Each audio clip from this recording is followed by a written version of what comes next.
சாமை send John's காலேஜில் ஒரு கோச்சாக கொண்டு வர வேண்டும் என்று நானும் டாக்டர் மதிவாணனும் முயன்றிருந்தோம். அது தோல்வியில் முடிந்தது. ஆனால் இன்று நான் சந்தோஷப்படுகின்றேன்.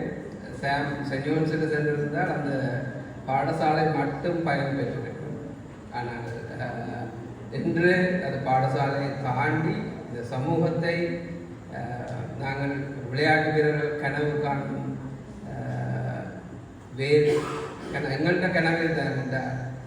இன்றைக்கு நாங்கள் இன்னொரு ஃபங்க்ஷனுக்கு சென்ட்ரல் காலேஜுக்கு போயிருக்கோம். அந்த சென்ட்ரல் காலேஜ் லைப்ரரிக்கு முன்னுக்கு இருக்கிற ரோட்டில் ஒரு 20 பேர் நின்று டிக்டாக் செஞ்சுட்டு அதில் நிற்கிற பிள்ளையர் இதுக்குள்ளே வந்து ஒரு கேமை விளையாடுறது. It could be anything, table டென்னிஸோ கிரிக்கெட்டோ. அதுன்ற ஒரு பகுதியை சாமோடு சேர்ந்த ஆட்களும் மிக வினைத்திறனாக செய்து கொண்டிருக்கின்றார்கள். தேசிய முன்பு நாங்கள் அறிந்தெல்லாம் மாவட்டம் மாகாணம் தான். அதை தாண்டி தேசிய அளவை தொடும் தூரத்தில் இருக்கிறோம், தொட்டு கொண்டும் இருக்கின்றோம்.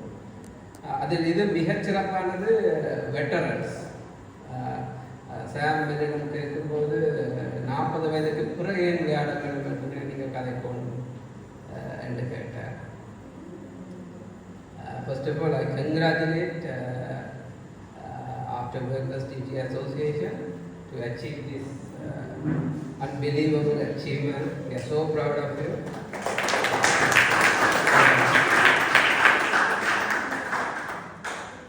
வயதுக்கு பின்பு ஏன் விளையாட வேண்டும் என்றால் 40 வயதுக்கு பிறகு ஒரு 50-60 விதமான வாழ்க்கை மிச்சம் இருக்கு.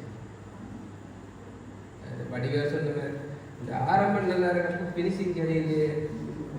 இந்த ஃபினிஷிங்கை வடிவாக செய்கிறதுக்கு தான் இந்த 40 வயதுக்கு பிறகு நாங்கள் விளையாடுவோம். நான் எனக்கு உண்மையான டென்னிஸ் விளையாடுறதுக்கு பயங்கர விருப்பம்.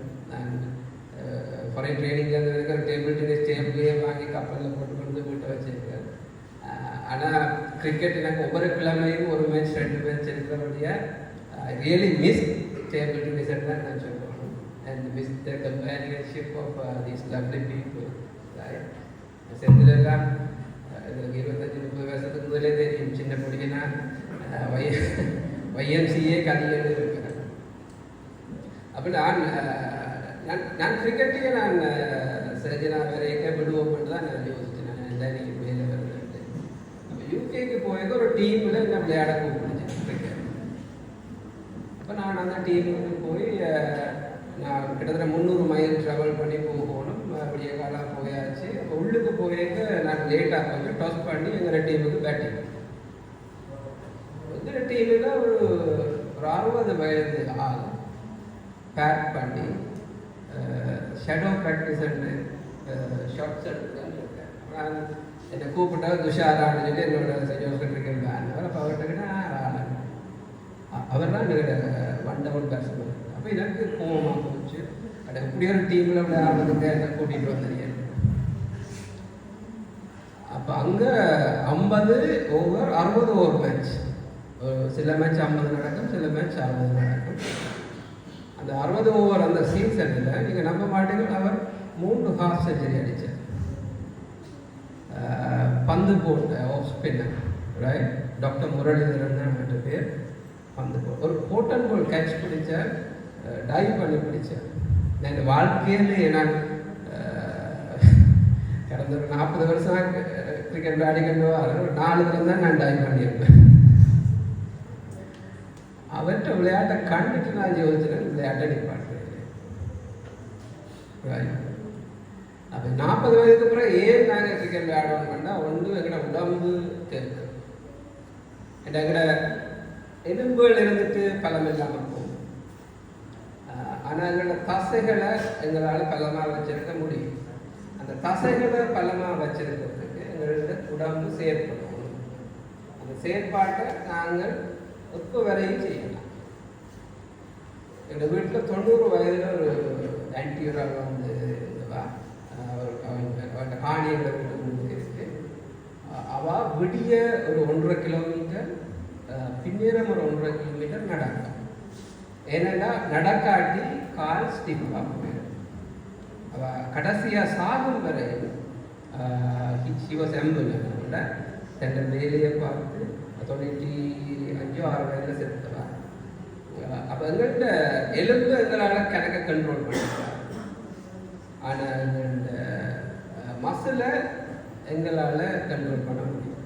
அப்போ ஒன்று எங்கள்கிட்ட உடம்பு அந்த விளையாட்டை கேட்கு, ரெண்டாவது எங்கள்கிட்ட உள்ளம்பு. உங்களுக்கு தெரியும் 40 வயது வரை எப்படின்னு யாரும் வாழ்ந்ததில்லை, அது வாழ்க்கை தண்டப்பாட்டில் நடக்கும். 40 வயதுக்கு பிறகு நாங்கள் வாழணும். நீங்கள் எந்த வேலையாக இருக்கலாம், போயிட்டு வீட்டை வந்தால் அந்த வேலையில மிச்ச சொச்சம் இருக்கும், அதில் வந்த ஸ்ட்ரெஸ் களைப்பு போன்ற விஷயங்கள் இருக்கும். அதுக்கப்புறம் சாப்பிட்டு டிவியை பார்த்துட்டு படுத்தா இட்ஸ் எ போரிங். அப்போ உங்களோட உள்ளத்தின் ரிலாக்ஸேஷனுக்கு அது தேவை. கனவேட்ட கம்ப்ளைண்ட் நாங்கள் விளையாட வந்தால் வீடு குழம்பிப்போம், டிவோர்ஸில் முடியும்ட்டு.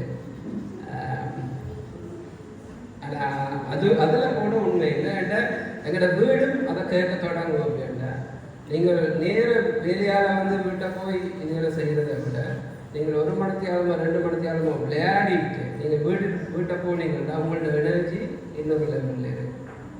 நீங்கள் எக்ஸசைஸ் செய்ய உங்களோட உடம்புல உள்ளத்தில் எனர்ஜி லெவலில் மாற்றம் வரும். அட்லீஸ்ட் நீங்கள் விளையாடிட்டு போன உடுப்பையாவது துவச்சி போடுவீங்க. மனசு யோசிப்பாட இந்த பொறுப்பாக செய்கிறேன். பிள்ளைகள்கிட்ட கேட்பீங்க, என்னம்மா என்ன என் ஸ்கூலில் என்ன நடந்தேன்னு கேட்பீங்க, அதை எப்படிங்க. ஏன்னா அந்தளவுக்கு உங்களுக்கு எனர்ஜி இருக்குது. அப்போ உங்களோட வீடு அதை கேட்கக்கூடாது. அது மட்டும் இல்லை, இந்த சமுதாயம் அதை கேட்கு. 40 வயதுக்கு மேலே நீங்கள் எல்லாரும் you are in a position in your profession. It could be a teacher, it could be a farmer, it could be a businessman, a doctor, engineer. நீங்கள் ஒவ்வொரு இடத்துல சில விஷயங்களை தீர்மானிக்கிற ஆட்களாக இருக்கிறீங்க. விளையாட்டு ஒரு இடத்துல 4-5 பேர் சேர்ந்து விளையாடுனா அவங்களுக்கு ஒரு நட்பு வேணும். நாங்கள் விளையாடுங்க, நான் டாக்டர், அவர் பேங்கர், டீச்சர், ஒரு ஃபார்மர், எல்லாரும் சேர்ந்து இந்த சமுதாயத்தை முன்னுக்கு தள்ளணும்னா தள்ளிடும். ஏன்னா இதுக்கு மேலுக்குள்ள இருக்கிற நட்பால் அந்த தொடர்பால் ஒரு விஷயத்தை ஆர்கனைஸ் பண்ணி செய்கிறது இல்லை. ரெண்டபடியாக ஓடி விளையாடு பாப்பா இல்லை, ஓடி விளையாடு தாத்தா இல்லை. Thank you so much.